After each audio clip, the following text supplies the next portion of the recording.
Урматтуу депутаттар, урматтуу төрага. 7-чи чакырылыштын депутаттары ант берип, төрага анын орун басарларын, комитеттердин жетекчилерин шайлап, толук ишке киришти. Алдыбызда жасалуучу чоң маанилүү иштер турат. Бул чакырылышта азыркы учурда элибиз сын көз караш менен байкоо салып турган чагы. Буга чейинки чакырылыштарда жогорку кеңеш бир топ аброю төмөндөп кеткендиги эч кимге жашыруун эмес. Буга себеп бир гана депутаттардын ишмердүүлүгү эмес. Мамлекет башчылардын ишмердүүлүгүнүн натыйжасында дагы себепкер болгонуна тарых өзү тараза деп ойлоймун. Кыргызстан эгемендүүлүк алганда элибиздин сүйүнүчү койнуна батпай, көз карандысыз өз туусу жана башкаруусу бар мамлекет болот деп сүйүнгөн эле. 30 жылдык тарыхыбызда элдин үмүт тилегине мамлекеттин башында тургандар бир топ эле сууну сепкендей болду. Элибиздин ырыскысы катары Союздан калган гүлдөгөн завод фабрикалардын максатсыз шалаакылык менен пайдаланып, акыркы талап тонотуп, менчиктештирип, темирин темирдей чет өлкөлөргө сатып жок кылышты. Анын натыйжасында Кыргызстанда талап тоноочулардын катмары пайда болуп, алар өздөрүн саясий элита катарына эсептешти. Мамлекеттик башкарууга келгендерин дагы жакшы билебиз. Эгемендүүлүк алгандан бери Кыргызстанда 6-чы президент башкарууда. Кылмыш 40 жылда билинет дегендей, кайсыл президент кандай иштегенине элибиз өз баасын гана эмес, тиешелүү жазасын дагы берүүгө жетишти. Кимиси өлкө үчүн, ал эми кимиси чөнтөгү менен айлана чөйрөсүндөгү кызыкчылыгы үчүн иштегенине баарыбыз күбөбүз. Өзүнүн айлана чөйрөсүнүн кызыкчылыгын коргоо үчүн кошоматчылардан куралган партиясын бийликке алып келүүнү максат кылып, партиялык системаны киргизген деп эсептеймин. Албетте, өнүккөн өлкөлөрдүн дээрлик баарында партиялык система менен мыйзам чыгаруу бийлик бутагына шайланышат. Бирок биздин шартта парламенттик башкаруу өз натыйжалуулугун көрсөтө алган жок. Партиялык система менен 2 жолу жогорку кеңештин шайлоолоруна катыштым. Депутат болууга жеткиликтүү добуш алганым менен мандат бөлүштүрүүгө келгенде саясий оюмдун нугу башка жакка бурулуп кете тургандыгын күбө болдум. Партиялык кландык система бузулуп, карапайым элдин мүдөөсүн эске алуу максатында президенттин демилгелеген шайлоонун аралаш системасы аркылуу шайлоо ийгиликтүү өттү. Бир мандаттуу округтан шайланган депутаттар аймактагы жетишпестиктерди, чечилбеген мүдөлөрдү чечүү мезгили келди деп ойлойм.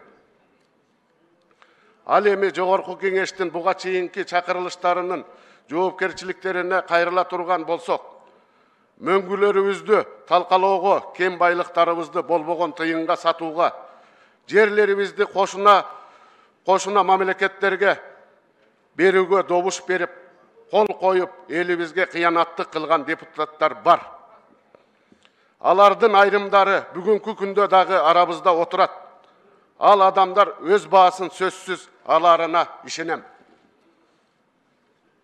Президентибиз Садыр Нуркожоевич 2020 жылдагы толкундоолордон кийин бийликке келди. Өткөн жылдагы президенттик шайлоо сизди элибиз чоң үмүт менен 80% көрсөткүч менен колдоп берди. Бир жылдык мөөнөттө мамлекетибиз 30 жылдан бери сазга батып калган экономика жана жөнгө салуу аракетиңиз байкалууда. Аймактарда жумушчу орундарды түзүү, энергетикалык кризистен чыгуу үчүн ГЭСтерди курулушун жандандыруу жана мамлекеттик бюджеттик киреше бөлүгүн толуктоочу ишканаларды ишмердүүлүгүн жакшыртуу боюнча алгылыктуу иштер алып барылды. Урматтуу президентибиз Садыр Нуркожоевич, Бұл трибунадан сізге да қайрыламын. Сізге азыр чоң жоопкерчилик жүктөлдү. Жаңы түзүлгөн башкаруу системасына ылайык президенттин жоопкерчилиги жана милдеттери чоң. Саясатыңызды иш жүзүнө ашырууда, кадр тандоодо өтө кылдат мамиле кылууңуз керектигин баса белгилегим келет. Азыркы күндө сизди жандап, резюме көтөрүп, кошомат кылган ар бир адамга өтө кылдаттык менен мамиле кылууга чакырамын. Буга чейинки башчыларды сазга батыргандар азыр дагы сиздин жаныңызда айланчыктап жүргөндүгү коомчулук сөз кылууда. Бул сынды сиз душмандык эмес, достун күйүп айткан сыны катары кабыл аласыз деген үмүттөмүн. Оба, мен сиздин жүргүзүп жаткан саясатыңыз менен реформаңызды колдоймун. Бирок айрым саясий маселелерде сиз менен көз карашым туура келбей тургандыгын сиз жакшы билесиз. Эгер сиз жаза басып катачылык кетирсеңиз, бул трибунада ачык сынга ала тургандыгымды баса белгилеймин. Менин жогорку кеңешке миңдеген шайлоочу өкүлчүлүк милдетти аткаруу үчүн жиберди. Андыктан чындыкты айтуудан, элдин кызыкчылыгы үчүн керек учурда бийликтен жалтанбастан, аны сынга алуудан артка кайтпаймын. Болгон билимимди, тажрыйбамды мамлекетке жана элге кызмат кылууга жумшаймын. Кошумча катары президенттин мамлекеттик чыгашаларды үнөмдөө саясатынын негизинде жогорку кеңештин иш башкармалыгы президенттин карамагына өтүүдө. Ошого байланыштуу өзүңүздөр жакшы билгендей, 6-чы чакырылыштын депутаттары жалпы депутаттар үчүн кызматтык автоунааларды колдонуудан баш тартышкан. Бейиш энелердин таманынын алдында деп аял затын жогору коюп сыйлап, кастарлап келебиз. Бул чакырылышта арабызда 16-18 аял киши депутат болуп келди. Көпчүлүгү карапайым депутаттардан экендигин жакшы билебиз. Аял кишинин түйшүгү эркектикине караганда 2 эсе оор. Элдик депутаттык тобунун атынан жана жеке өзүмдүн атымдан 7-чи чакырылыштын депутат аялдарынын кызматтык унаалар менен камсыздап берсек деген сунуш киргиземин. Бул сунушумду президентибиз Садыр Нуркожоевич четке какпайт деген үмүттөмүн. Бул парламентте кандай деген легендарлуу адамдар өткөн. Азыркы учурда алардын неберелери дагы биздин арабызда. Биз аларды уят кылбашыбыз керек. Силерди дагы ошого чакырамын. Өз көмөчүбүзгө гана ойлобой, элге кызмат кылалы.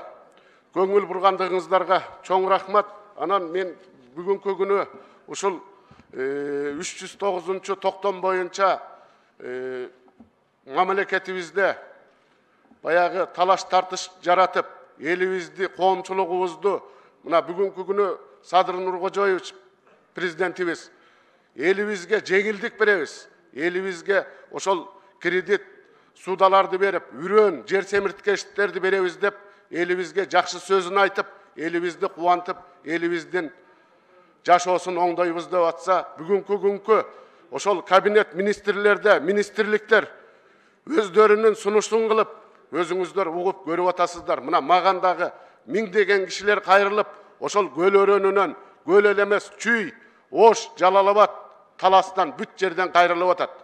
Ошондуктан урматтуу депутаттар, жана да сөзүмдү айтып кеттим. Ошол токтомду жокко чыгарып, ошол бүгүнкү күnkү жаштарыбызга, ошол үйлөнүп, жайланып, бала чакалы болуп аткан балдарыбызга шарт түзүп берип, бүгүнкү президентибиз айтып аткан жеңилдиктерди ошо карапайым элибизге жардамыбызды берип, ошол токтомду өзгөртүү киргизип, бүгүнкү күндө төрагабызга дагы тапшырма берем, протоколдук. Ошол токтомду чакыртып алып, өзгөртүү киргизгенге өтө тез аралыкта ишке ашырабыз го деген үмүттөмүн. Баарыңыздарга рахмат. Сиздерге баарыңыздарга ден соолук каалайм. Ишиңиздерде ийгилик, Mına buga çeyin sözümde aytıp kettim. Uşul 7-nji çakırılış Kuday buyursa, mına birinci legendarlуу parlament degendey atka konup elimiz üçün kızmatımızды kılabız go degen çoğ ümitim var. Kuday buyursa men da koşogo salımımды koşup elim üçün, jerim üçün ketim çoğ. Rahmat sizlerge.